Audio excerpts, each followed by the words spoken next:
I wanted to do it in a horizontal format because you already were going to master as a kid reading from left to right.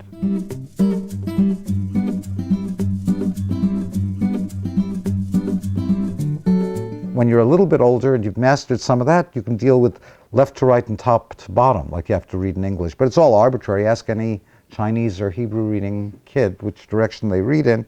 Nevertheless, you have to master that arbitrary rule just to begin to get into reading.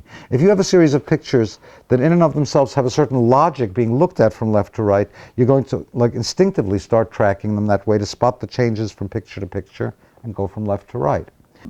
So many of our greatest children's book authors are actually not so much writers but cartoonists, because they have that integrated vision of the narrative. So this story, which is about a kid who gets a jack-in-the-box-like toy and is scared stiff by this toy because it's frightening. It comes out and says boo, and his parents think that that's kind of funny, but he doesn't. And then this toy, Zach, who lives inside the box that Jack the Rabbit gets, hops totally out of the box, literally out of the box, and is behind him and talking to him. It's scary. And it's because I was thinking about what a jack-in-the-box actually is. You know that in France, since this is the bilingual edition, the actual word for jack-in-the-box is diable dans la boîte, the devil in the box. It's basic to that very primitive toy. Now, why is it a primitive toy? Because the toy does scare a little kid, but it's harmless at the same time, right? It doesn't do you any harm, it just says boo. And in a way, it teaches you as a little kid that not everything that seems scary is going to hurt you, that you have to assess the situation, and it teaches you to master your fear. How? Because if you watch a kid who gets a jack-in-the-box as a toy, you put it back in the box, or your parent does, and it comes out again, and by maybe the 5th time, or the 6th time, or the 10th time, or the 3rd time, you go, didn't hurt me.